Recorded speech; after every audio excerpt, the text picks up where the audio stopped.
శ్రీ గురుదత్త జై Gurudatta sunshine Shri Durga channel వీక్షిస్తున్న మీ అందరికీ కూడా స్వాగతం సుస్వాగతం. ఈరోజు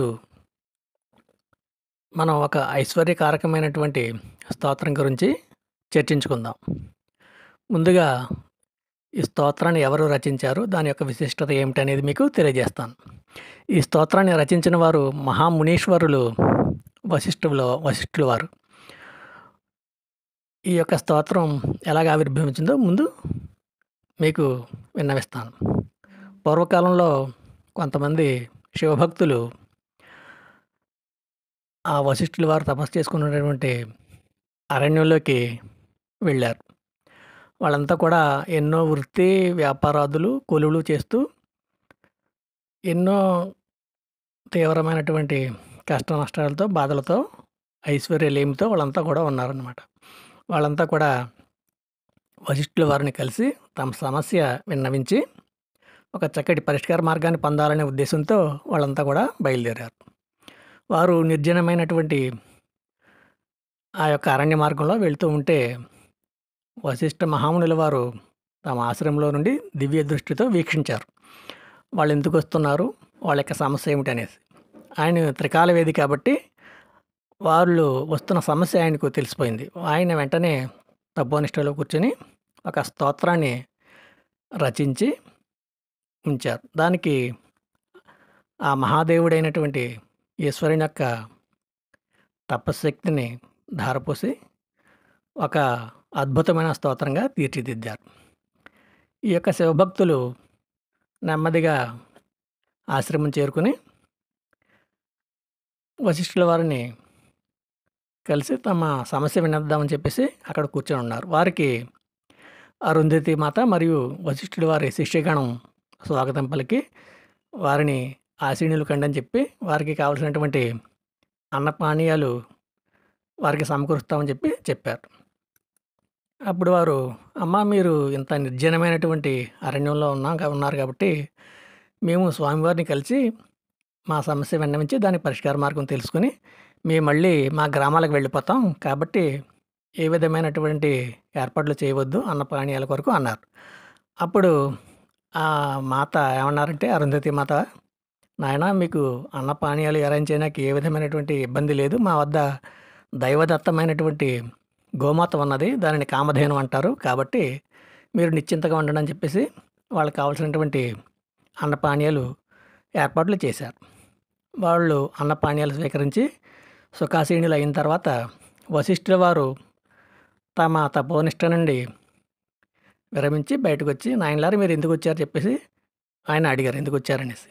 వాళ్ళు, స్వామి మేము ఎన్నాళ్ళ నుంచో ఈ యొక్క వృత్తి వ్యాపారాలు కొలువులు చేసుకుంటూ, కానీ మేము తీవ్రమైనటువంటి ఐశ్వర్యలేమితో ఉన్నాము, దీనికి ఒక తరుణోపాయం చూపించమని చెప్పి ఆయన కోరారు. వాళ్ళు కోరారు స్వామివారిని.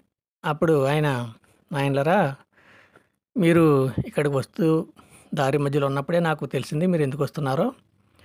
మీ యొక్క సమస్య పరిష్కారం చేయడం కోసం నేను ఒక అద్భుతమైనటువంటి స్తోత్రాన్ని రచించాను.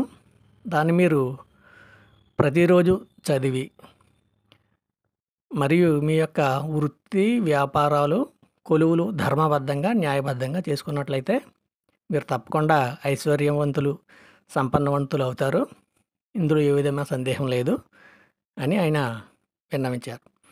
అప్పుడు ఈ శివభక్తులు నిజంగా ఆయన చెప్పినటువంటి ఆ స్తోత్రాన్ని తూచా తప్పకుండా ఆచరించి అద్భుతమైనటువంటి ఫలితాలు సాధించారు.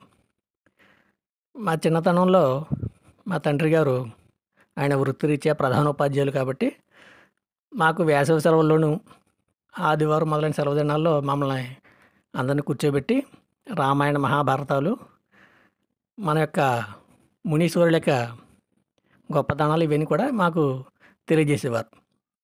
ఆయన ఒకసారి వశిష్ఠ మహామునుల వారి యొక్క విశిష్టత తెలియజేస్తూ ఈ దారిద్ర్య దహన శివస్తోత్రం గురించి కూడా మా చిన్నతనంలో మాకు తెలియజేశారు.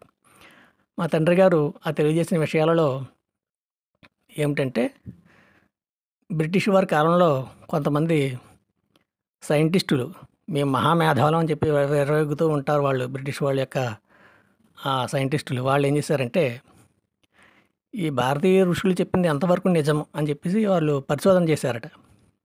అదేమిటంటే న్యాయబద్ధంగా, ధర్మబద్ధంగా తమ వృత్తి వ్యాపారాదులు కొలువు చేసుకునేటటువంటి కొంతమంది వ్యక్తులను ఎంపిక చేసి వారి చేత ఈ యొక్క దారిద్ర్య దహన శివస్తోత్రాన్ని పఠనం గావించారు. వాళ్ళు అనతి కాలంలోనే ఐశ్వర్యవంతులు అవ్వడం చూసి వాళ్ళు ఆశ్చర్యచకితులయ్యారు.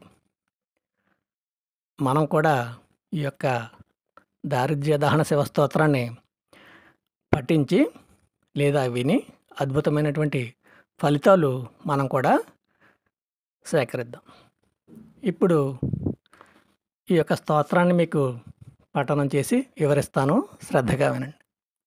విశ్వేశ్వరాయ నరకార్ణవతారణాయ కర్ణామృతాయ శశిశేఖరధారణాయ కర్పూరకాంతి ధవళాయ జటాధరాయ దారిద్ర్య దుఃఖదహనాయ నమః శివాయ గౌరీప్రియాయ రజనీశకళాధరాయ కాలాంతకాయ భుజగాధిప కంకణాయ గంగాధరాయ గజరాజ విమర్ధనాయ దారిద్ర్య దుఃఖదహనాయ నమః శివాయ భక్తిప్రియాయ భవరోగ భయాపహాయ ఉగ్రాయ దుర్గ భవసాగరతారణాయ జ్యోతిర్మయాయ గుణనామ సునూర్చకాయ దారిద్ర్య దుఃఖదహనాయ నమః శివాయ చర్మాంబరాయ శవభస్మ విలేపనాయ ఫాలేక్షణాయ మణికొండల మండితాయ మంజీరపాదయుగళాయ జటాధరాయ దారిద్ర్య దుఃఖదహనాయ నమః శివాయ పంచాననాయ ఫణిరాజ విభూషణాయ హేమాంశుకాయ భువనత్రయ మండితాయ ఆనందభూమి వరదాయ తమోమయాయ దారిద్ర్య దుఃఖదహనాయ నమః శివాయ గౌరీ విలాస భవనాయ మహేశ్వరాయ పంచాననాయ శరణాగత కల్పకాయ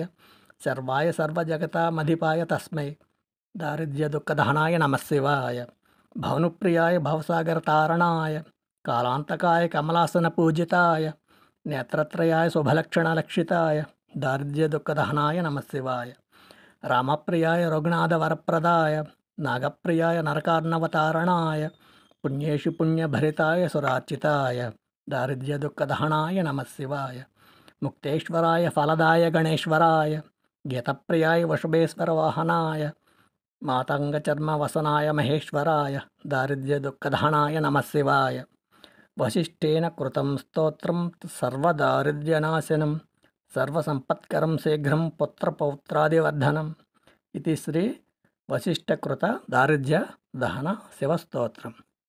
శ్రీ గురుదత్త, జై గురుదత్త.